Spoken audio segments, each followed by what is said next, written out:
খাদ্যে যদি যথেষ্ট পরিমাণে ফাইবার বা আঁশ না থাকে তখন কোষ্ঠকাঠিন্য দেখা দিতে পারে। তাহলে সমাধান কি? খাবারে ফাইবারের পরিমাণ বাড়াতে হবে। কোন কোন খাবারে ফাইবার পাওয়া যায়? ডাল, ছোলা, গাজর, শসা, টমেটো, আপেল, কলা, প্রায় সব শাকসবজি, ফলমূল, অন্যান্য গোটা শস্যদানা ইত্যাদি। গোটা শস্যদানা কি? লাল চাল, লাল আটা, এগুলো। চাল যখন লাল থেকে সাদা করা হয় তখন ফাইবারের পরিমাণও কমে যায়। আটার জন্য একই কথা প্রযোজ্য। কোন কোন খাবারে পাওয়া যায় তা তো জানলাম, কিন্তু প্রতিদিনের খাদ্যাভ্যাসে কি কি পরিবর্তন আনলে ফাইবারের পরিমাণ বাড়বে? 7টা উপায় বলবো। 1. আমরা প্রায় সবাই রুটি কিংবা ভাত খাই। এই ক্ষেত্রে যদি আমরা লাল আটা বা লাল চাল ব্যবহার করি তাহলে আমাদের খাবারে ফাইবারের পরিমাণ অনেক বেড়ে যাবে। 2. ভাত বা রুটির সাথে ডাল খেতে পারেন, ডালে ভালো পরিমাণ ফাইবার আছে। 3. প্রতিবার খাওয়ার সময় খেয়াল রাখবেন আপনার প্লেটে সবজি কি আছে। প্রতিবেলায় যদি সবজি খেতে পারেন তাহলেও অনেক ফাইবার পেটে যাবে। 4. সবজির তরকারি না খেতে চাইলে বা সবজি রান্না করা না হলে আরেকটা উপায় আছে, শসা, গাজর, টমেটো কেটে সালাদ বানিয়ে ফেলতে পারেন। প্লেটের একপাশে ভালো পরিমাণে সালাদ নিয়ে খাওয়া শেষ করলে সেখান থেকেও অনেক ফাইবার পাওয়া যাবে। 5. নাস্তা খাওয়ার সময় একটা ফল যেমন কলা, আপেল বা নাশপাতি খেতে পারেন। অল্প করে বাদাম খেতে পারেন, সাথে ওটসও খেতে পারেন যদি ভালো লাগে, বুট বা ছোলাও খেতে পারেন। 6. যেসব ফল আর শাকসবজি খোসা সহ খাওয়া যায় সেগুলো খোসা সহই খাওয়ার চেষ্টা করবেন, যেমন আপেল, টমেটো, খোসা সহ আলু, কারণ খোসাতে ফাইবার থাকে। তবে খোসা সহ খেলে অবশ্যই ভালো করে সেগুলো ধুয়ে নেবেন। 7.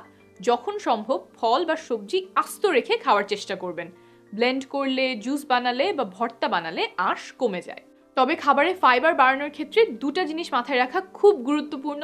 প্রথমত, হঠাৎ করে খাবারে ফাইবারের পরিমাণ বাড়ালে অনেকের বায়ুর সমস্যা দেখা দেয় বা পেট ফাঁপা লাগতে পারে। তাই ধীরে ধীরে খাবারে ফাইবারের পরিমাণ বাড়াবেন। যেই 7টা পরামর্শ বললাম সেগুলো নিয়ে একটা পরিকল্পনা তৈরি করবেন। আপনার সুবিধা অনুযায়ী কোনোটা আগে কোনোটা পরে করবেন, একসাথে সবগুলি শুরু করবেন না।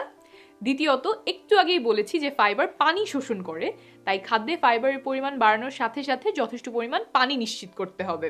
এই পানি নিয়েই আমার দ্বিতীয় পরামর্শ।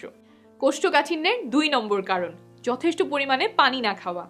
পায়খানা নরম করতে হলে শরীরের পানি প্রয়োজন হয়। আবার পায়খানা যাতে আমাদের বৃহদন্ত্রে অর্থাৎ পেটের নাড়িভুঁড়িতে সহজে চলাচল করতে পারে, কোথাও আটকে না থাকে, তার জন্যও প্রয়োজন পানি। তাই আপনি যদি যথেষ্ট পরিমাণ পানি না খান তাহলে পায়খানা নরম না হয়ে শক্ত হওয়া আর কোষ্ঠকাঠিন্য হওয়ার সম্ভাবনা বাড়ে। সমাধান কি? দিনে অন্তত 2 লিটার পানি পান করতে হবে।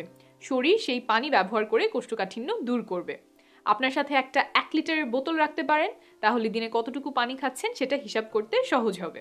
এখন চলে আসি কোষ্ঠকাঠিন্যের 3 নম্বর কারণে, দীর্ঘ সময় ধরে শুয়ে বসে থাকা। আমরা যদি হাঁটাচলা কমিয়ে দেই, শারীরিক পরিশ্রম না করি, অনেকক্ষণ ধরে শুয়ে বসে থাকি, ব্যায়াম না করি, তাহলে কোষ্ঠকাঠিন্য হতে পারে। শরীর চর্চা করলে আমাদের বৃহদন্ত্র অর্থাৎ পেটের ভেতরে থাকা নাড়িভুঁড়ি সচল হয় এবং স্বাভাবিক পায়খানা হতে সাহায্য করে। আমরা যত বেশি বাসা থেকে কাজ করব, বাসা থেকে অনলাইন ক্লাস করব, অফিসে বা ইউনিভার্সিটিতে যাওয়া আসা কম হবে, ততই আমাদের হাঁটাচলা কমে যাওয়ার সম্ভাবনা থাকে। হয়তো সকালবেলা ঘুম থেকে উঠে 2 কদম দিয়ে টেবিল চেয়ারে বসে সারাদিন সেখান থেকেই আপনি কাজ করছেন বা ক্লাস করছেন, দিনে আর ব্যায়াম করা হচ্ছে না, তখন কিন্তু কোষ্ঠকাঠিন্য দেখা দেওয়ার সম্ভাবনা বেড়ে যায়। কি করতে পারেন? প্রতিদিন কিছু সময় হাঁটাহাঁটি করা, ব্যায়াম করা বা দৌড়ানোর অভ্যাস গড়ে তুলুন। একদম কিছু না করার চেয়ে অল্প কিছু করাও শ্রেয়। আজকে থেকেই শুরু করতে পারেন। ধরেন চিন্তা করলেন প্রতিদিন 10 মিনিট বা 15 মিনিট দ্রুত হাঁটবেন, তারপর আস্তে আস্তে সময়টা আপনি বাড়াবেন।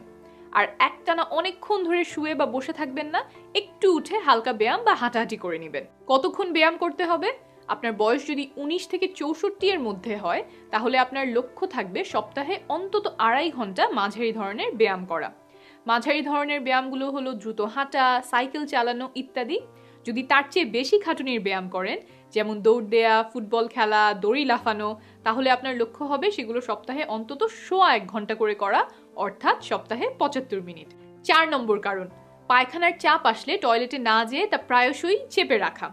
পায়খানা না করে আটকে রাখলে দিন দিন শরীর সেটা থেকে পানি শুষে নেয়, ফলে পায়খানা ক্রমেই শক্ত হতে থাকে, সেটা শরীর থেকে বের করা খুবই যন্ত্রণাদায়ক হয়। কি করবেন?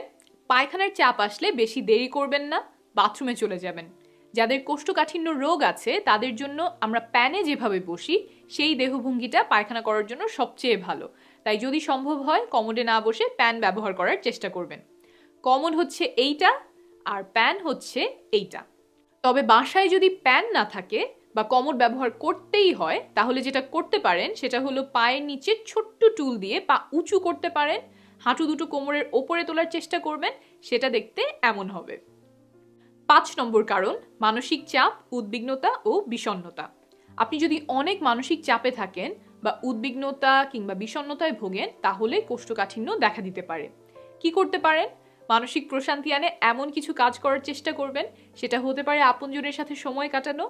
আর যদি আপনি বিষণ্ণতা বা ডিপ্রেশন অথবা উদ্বিগ্নতা বা অ্যাংজাইটি রোগে ভুগে থাকেন, তাহলে সেই রোগের চিকিৎসা নেবেন।